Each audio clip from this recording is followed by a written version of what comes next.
So the question today that we have is, what is the role that Japa plays in the spiritual progress? And I request our MSc students to answer. First, Soumya, once again. Sir, we consider stress as excessive state of mind. We have repeated thoughts, and those thoughts are in very high velocity. So, similar to noise cancellation technology that we use in earphones and headphones, where we take a waveform and we cancel that wave with an opposite wave on the wavelength. So, similarly, when we have thoughts, we cancel those thoughts out, or we mitigate those thoughts out with thoughts on a different wavelength. Very, very beautifully answered. No, so the students are aware of the technology, and they say that the stressful waves can be cancelled by the mantra wave. So noise cancellation, very beautiful. Anybody else? Any other views? Student or people who are here, let me, yeah, you can unmute yourself and share your views.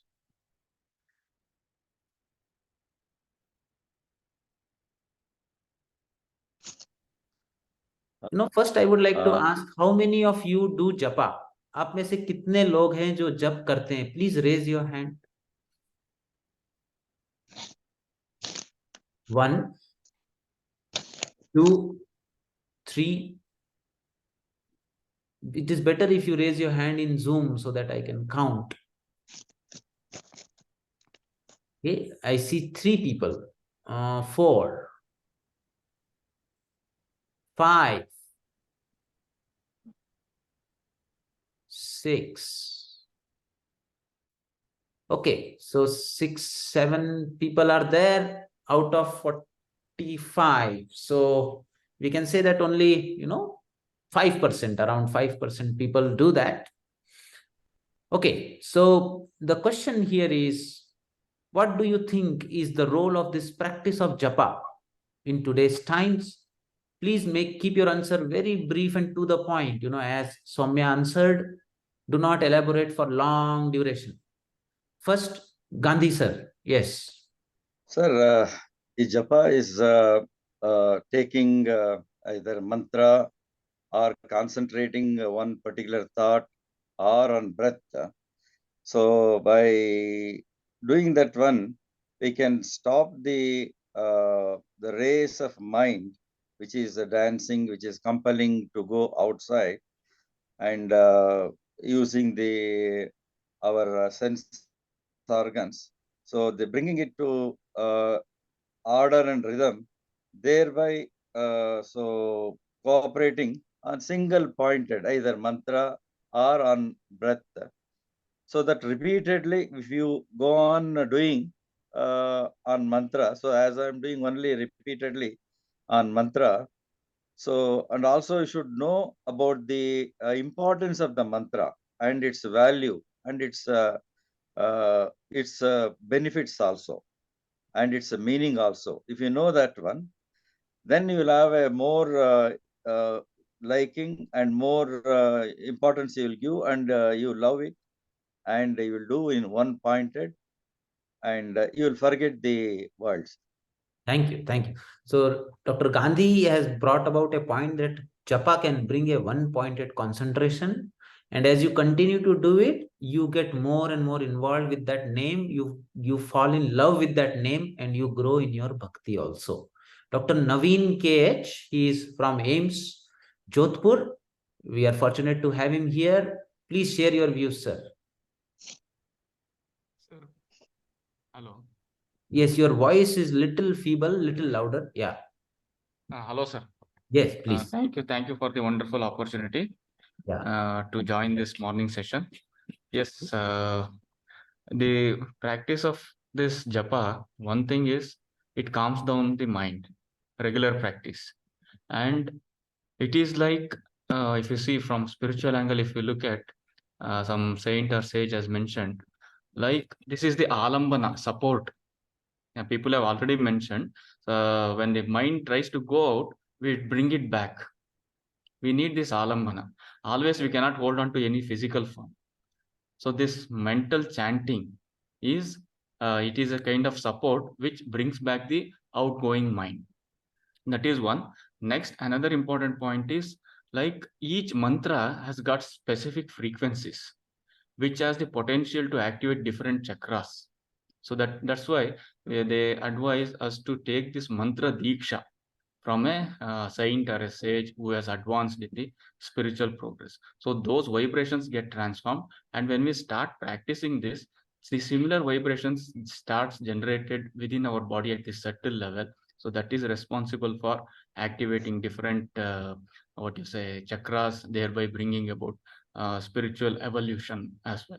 And in my personal thing, yes, one has to, whoever is practicing this, one particular time one has to dedicate on a daily basis. Apart from that, throughout the day, whenever the mind is becoming stressful, or there are rumination, or there are multiple thoughts disturbing the mind, immediately we can go to this support and immediately chant and bring back the mind to the calm level, so that we can continue to focus on our day-to-day tasks. So that is one. And next, once we understand the meaning, people say that initially we begin with chanting, slowly one has to understand the meaning. As one goes on understanding the meaning of these mantras or the japa mantras, so one goes deep into touching that consciousness. And also it has been mentioned that mananat trayate iti mantra, that which protects us by this chanting or repeated repetition is known as mantra. So that these are the benefits. So there are different types of mantra. You need not go into that. So this is my understanding, sir, based on whatever I have been doing. I think Thank this you is so a much.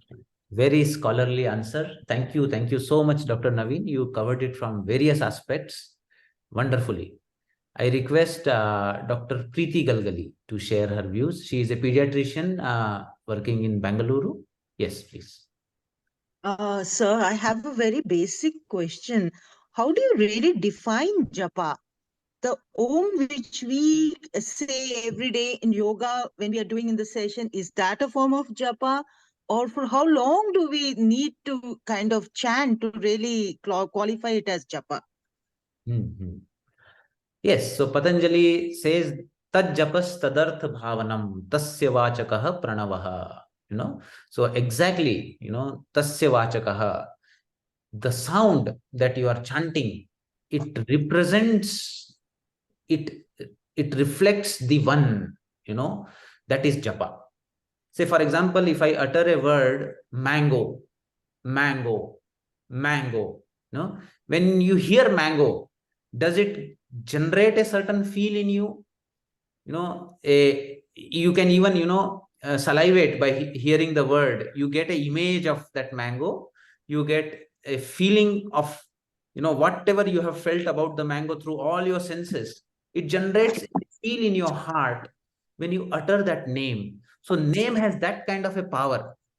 Now, when you say Om, the feel that you get out of that Om is of the omnipresent, supreme, the very base of existence from which everything has emerged and again everything goes back, and which is omnipresent, So that feel that comes when you chant Om, that is what makes it japa, So the manas has to be there with the sound, and the sound should be able to generate the feel of that sound within you.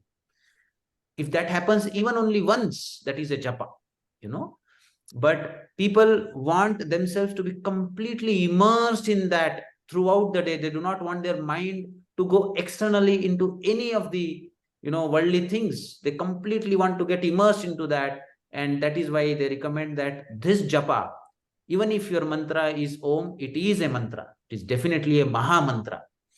So if you are doing that, it is not sufficient that you do it only for a certain duration in the day, but definitely in the beginning, there should be a specific time of the day where you do it for a considerable amount of time.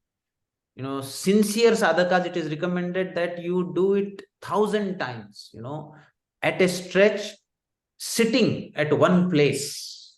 And then let it continue in your mind throughout the day. So they recommend that those beats that you do, minimum, that if you want to get into mantra sadhana, the minimum you have to do sitting aside, doing nothing else but the japa, is 11 beats. 11 beats you have to do, and then throughout the day that goes on, that you can continue. And this is the way you completely get into that cognitive state. And initially, mantra is like a seed that you put into the ground of your heart. And in the beginning, you have to take care of this seed that you have put.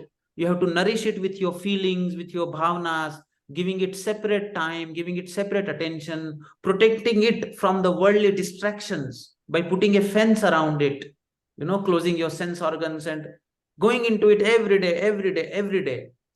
And slowly, this seed of mantra starts growing like a small sapling. And over a period of time, as you nourish it, as you nourish it, as you nourish it, it becomes a very core of your existence. And then grows into a huge, huge tree. After that, you don't have to worry. Your japa becomes a japa. Continuously with every breath, it just reverberates within your system. I have come across several spiritual masters. The moment you come and sit beside them, they will tell you which is your mantra. I myself have felt this, where I was sitting in front of a spiritual master and he immediately told me, this is your mantra. Because that is what vibrates from your whole system, and a sensitive person can immediately sense it. So in this way, later on, in the beginning, you protect your mantra. Later on, your mantra protects you. You can just take shelter in your mantra, no matter what difficulties come in your life. It becomes one of the most excellent coping strategies in the difficulties of life. So this is the value of mantra. Personally, I have seen the miracles. Immense mental resilience that can come. The nightmares, start becoming positive. Everything, becomes more positive in the life once the mantra and its vibrations enter around you. The whole aura is different. Okay, so let us quickly hear from people around before we go into the shlokas. Sujata ji, please share your views. Sujata ji, are you there? Okay. Sir, I'm Raghunath here. Please, Raghunath ji, yeah, please share. Sir, I visit ISKCON every day. There I perform this japa there. What in a simple way I've accepted that it reduces stress in me, improved a lot of concentration in my mind, and I have a lot of negative thoughts that will overcome by virtue of this japa. That's what simply I've experienced, sir. Wonderful, Raghunath ji. You are doing a very beautiful thing. I think ideal life at this age, a person should live. You are an example of that. Beautiful, beautiful. Surya ji, please share your views. Yes, good morning, sir. Sir, I do agree with you that this japa protects, because I have personally experienced it. I believe in Sri Swami Samartha. So whenever I used to leave from for work, in one of my previous jobs, it used to be a 45 minutes bus journey.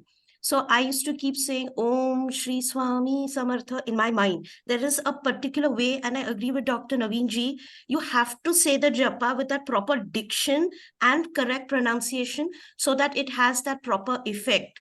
And once in one of my previous travels, I had come to very difficult situations, and I said Om Shri Swami Samartha, and he protected me. I was traveling very late in the night. I didn't know the streets in Europe. I had lost my way. And I was literally at the mercy of the taxi driver. And I was not sure whether they will get me to my hotel room. And it helped me. So on many previous personal occasions, it has helped me. One of my other Gurujis has also taught me to say this mantra in this particular way. You can correct me if I'm wrong, but I've always said it in the way she has taught me. It is like this.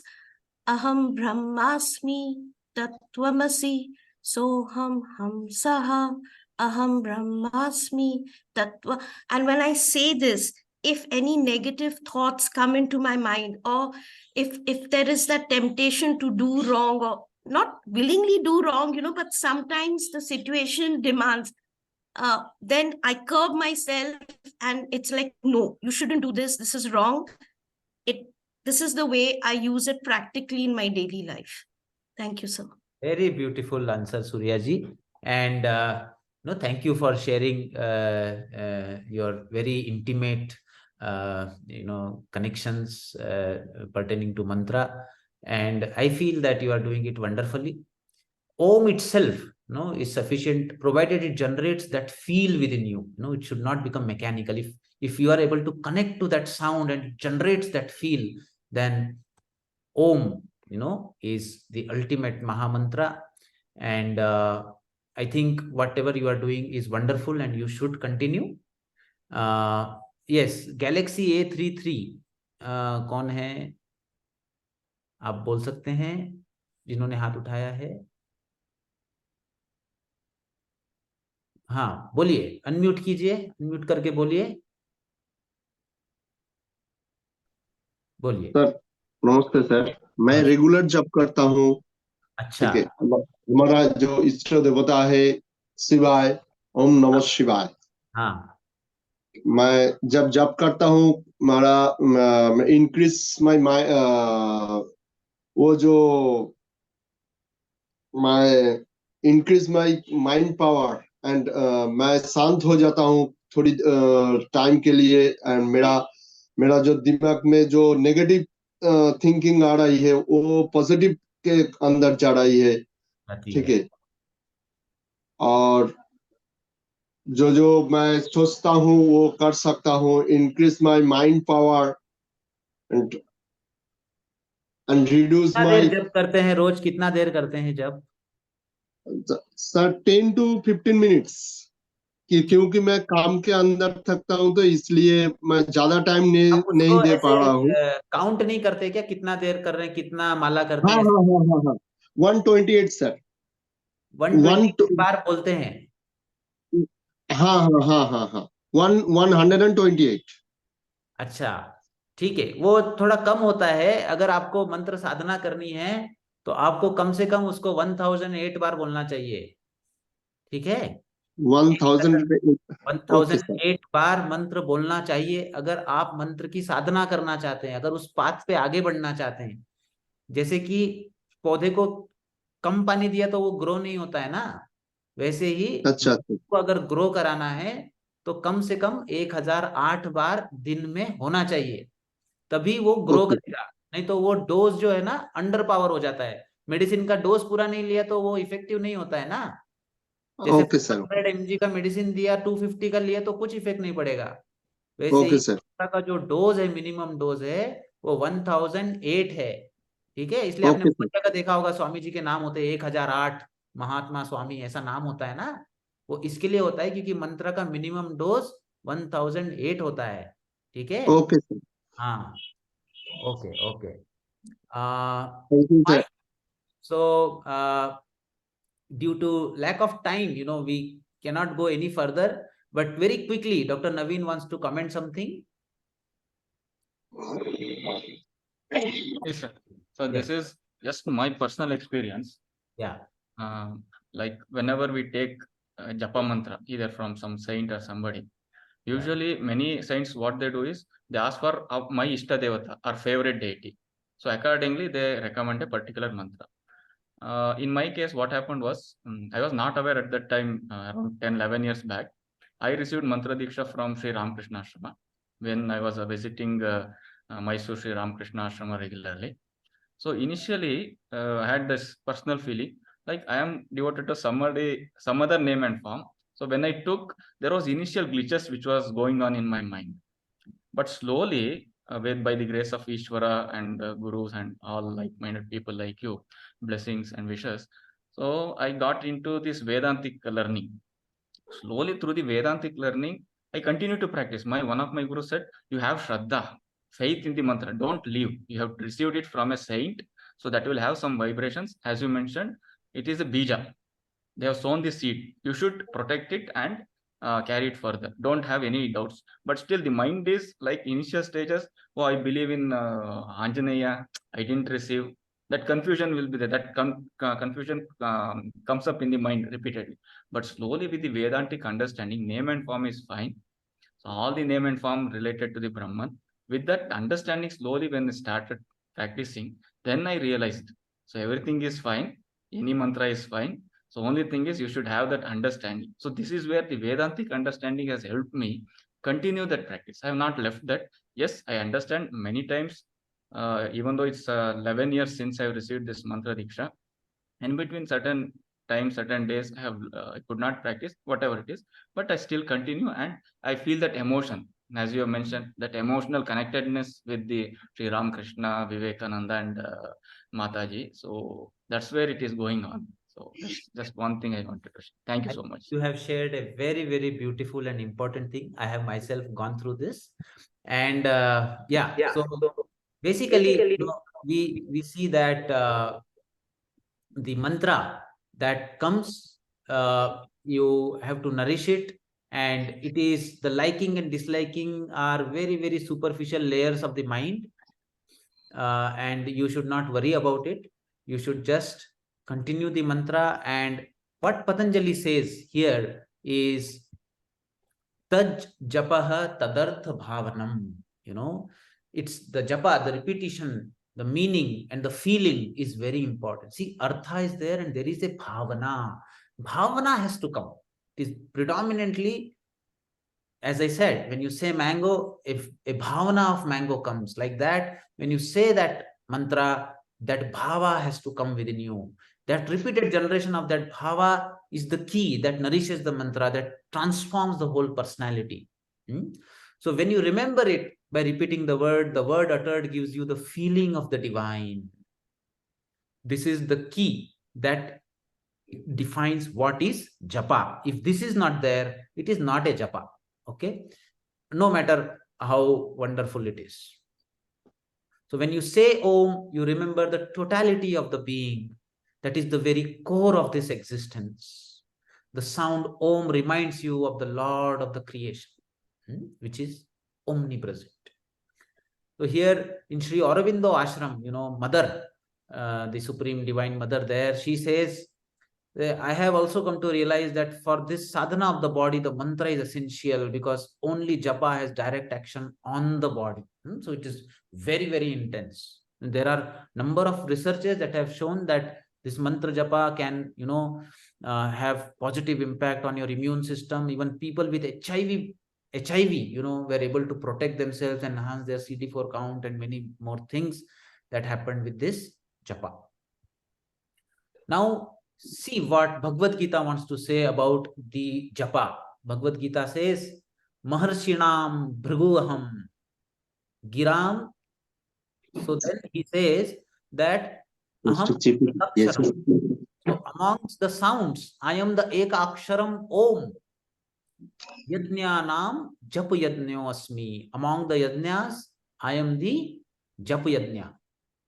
And Sthavaranam Himalaya. Amongst the immovable things, I am the Himalaya. So Krishna says that among all the yajnas that you do, the best, the supreme is the Japa Yajna. Because in the 10th chapter, whatever is where the divine is manifest fully, that is what Krishna says that I am. So among all the mountains, it is the Himalaya that represents the divine. The same way, among all the yajnas or sacrifices that you do, the Krishna manifests himself in Japa Yajna. Then he says, Yam yam vapi smaran bhavam tejante kalevaram tam tame vaiti kaunteya sada tad bhava bhavitaha. Whatever one remembers upon giving up the body at the time of the death, O son of Kunti, one attains that state because he is being always absorbed in such contemplation. No, this is nothing new. Whatever that you have been engrossed throughout the day, in the night, before sleeping, that is the first thought that you get when you get up in the morning. In the same way, when you are about to leave this body, what has been the dominant bhava in your system? in your whole existence, that will emerge. Whatever seed that you have sown and nourished throughout your life, that seed, that tree is going to blossom in the moment of your death. And that is what going to take you into the gati. That is what is going to decide the gati of your Atman, of your Sukshma Sharira after that. So it is for this that we have to consciously plow the field of our heart. We are the farmers. We are taking care of this kshetra. Kshetra Kshetrajna Vibhaga Yoga in 13th chapter of Bhagavad Gita says that identify the weeds in your heart, remove them, put up positive seeds and nourish them. This is the kshetra. And whatever is the kshetra, and if you are not even aware of your kshetra and you are just living the life as it is flowing, then you can imagine, what kind of horrible kind of thought that you are going to get in your mind when you die. So tasmat sarveshu kaleshu mam anusmara yudhyacha. Therefore, in all the times you should remember me. It is the divine consciousness you should remain in. And yuddhacha, do not give up your duties for that.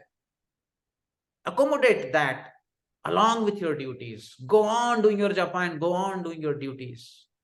Mai arpit mano buddhihi mam aveshya sam asanchayam. So by giving the mana and the buddhi, he wants both the bhava and the intellect. He wants the artha and the bhava both together put into him, and there is no doubt that you will be able to attain that. It is called as the abhyasa yoga. Abhyasa yoga yuktena chetasa na anyagamina. Your chetana, your awareness, your mind should not go anywhere else. It should become a center pillar of your life. Around this, the whole life should revolve. Paramam purusham divyam yati parth anuchintayan. So without, with this undeviating chitta, you will reach the param purusham, the ultimate. Beyond the para and the apara, there is a param, param purusham. There, beyond the manifest and unmanifest, there is a supreme unmanifest, which does not get destroyed even when the Chatur Yuga, the 1000 cycle of Chatur Yuga, gets destroyed in the beginning, created in the beginning of the day of the Brahma, and the 1000 cycles of the Chatur Yuga merge itself in the night of the Brahma. And this Brahma itself has a life cycle in a kalpa, new Brahma also comes. But in this huge creation and destruction also, there is one state which is called as the beyond this unmanifest, there is another unmanifest, that param purusham you can reach by performing that kind of a abhyasa yoga. So ananya chetaha satatam yo mam smrati nityashah tasyam sulabha partha nitya yuktasya yoginah. One of the most beautiful shlokas where Krishna promises, that for those yogis who always think of me with exclusive devotion, with bhava, with artha, I am easily attainable. It is sulabha, the simplest of the path, and because of their constant absorption in me. And how can you do that if you do not have a japa? It is impossible. So that is what every day in the practice that we do, we make you chant Om. We also tell you what is the state that you have to be in when you are doing that japa. So Krishna says, Sarva Dvarani Sanyamya. This is what we tell you. Close all the sense organs to the external world. Close your gates. Lock yourself first before you do your japa.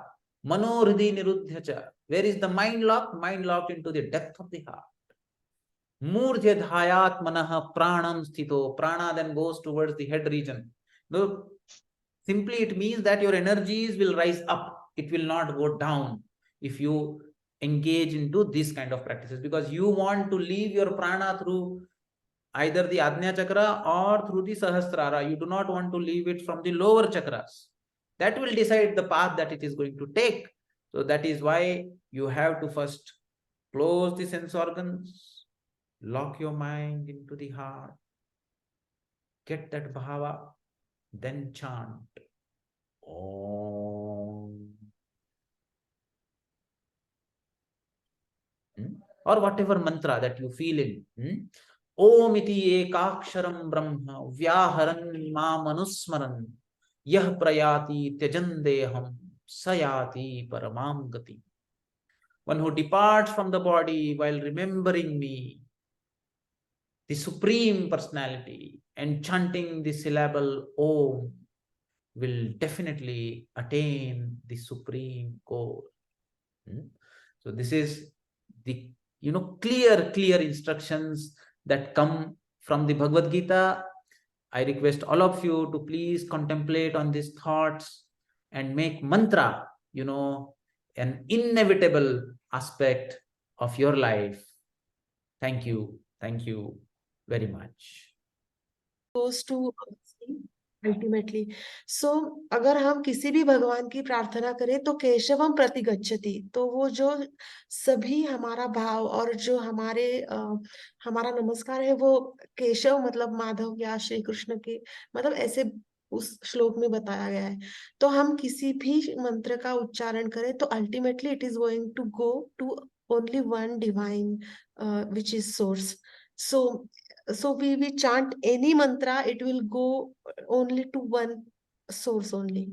So yeah, thank you. I think this is a very, very beautiful answer. Gandhi ji, आपका जो confusion है, the confusion that you have, whether Shiva or Vishnu.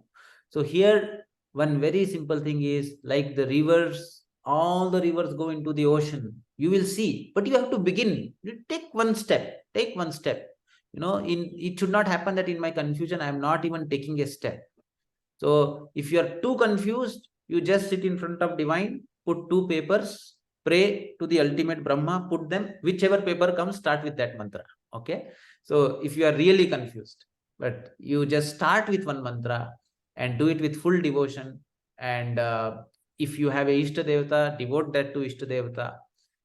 So Krishna is very clear, he says that the way somebody worships me, I also worship the person in the same way. So, so whatever way in which your Shraddha is growing, the divine facilitates your Shraddha in that direction itself. So you start it and start moving in your Shraddha, and you will see, that you are very systematically being guided in this wonderful creation. So you will see that at a particular time, at a particular phase of your life, you will receive a proper guidance to move, and that moment you will not have any doubt. You will not have any doubt about it. Okay. So it is very important to take a step and start moving, and then once you are on that path, once you are into the stream, then definitely you will systematically be taken to the ocean, and you should remain open also. Yes. Is it mindfulness like anapanasati, like watching only breath? Some people is sufficient, who are or should we devoted have to Buddha, who are devoted to Buddha, who have Shraddha on Buddha, who can do this practice of anapanasati also, they can do, but it is not a japa. Japa is tat japaha tadartha bhavanam. Okay. So anapanasati is another practice, but it does not come under japa. Okay. Japa is specifically related to the sound. Again and again, it is a akshara. It is a syllable. It has to be a sound. So it is the approach through the sound, which is called as japa.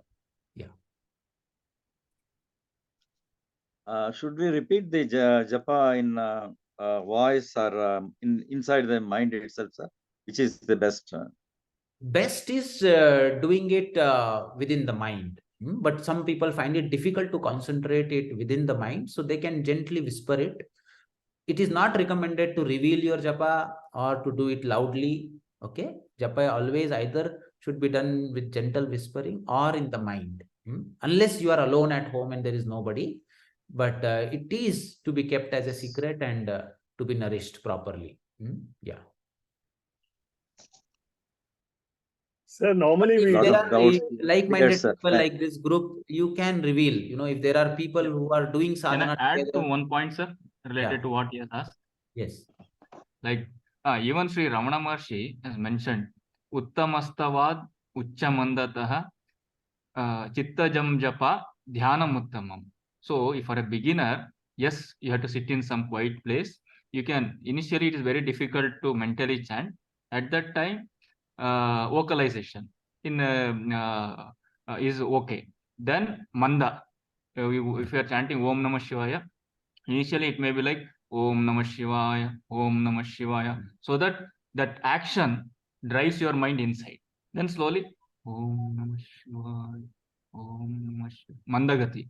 And finally, once you practice, you get some efficiency, some skill, then you practice mentally. That is Chittajam, in the mind. So that is the best, but you begin in this process. I agree. Thank you. Thank you. Completely agree. So Thank you, sir. the mantra itself guides you how you have to chant it. Even the Valmiki Ratnakar, Daku Ratnakar, the Daket started, he couldn't even chant Rama. He started with Mara, Mara, Mara, Mara, Mara, Mara. Then so you begin your journey, and the mantra itself develops its own music, its own intonation, its own way of chanting, and its own way of resonance in your body. So this is the way it grows. So the way you chant as a beginner and later on, it is tremendously different. So, Sir, I have one experience. yeah. Sir, I started with a bead, 108 beads I had in my hand, a mala. And with the mala, I make my japa, and I run it for 108 times. When I sit for that, and I sit in a place where I could just concentrate, keep my mind away from all the other diversions. And that's how I practice with the beads in my hand, which I helped me to a great extent as to concentrate also on my beads, as well express my Om Hare Krishna, Krishna Krishna, Hare Hare, Om Hare Rama, Rama Rama, Hare Hare. That's what I always repeat with the beads in my hand. Yes, in the beginning, beads are very, very useful tools. But as you grow in the mantra, even that appears like a hindrance, But definitely, mantra is something which I feel that is there for the beginners. But even very, very advanced people also find mantra as a very wonderful tool. So it is at all the stages, even at the last moment of your life, you will see that mantra only will come for your trayana, for you taking through this shore. So please contemplate on these thoughts. Thank you, all of you. Very excellent, sir. Thank you very much, sir. Thank you. Thank you very much, sir.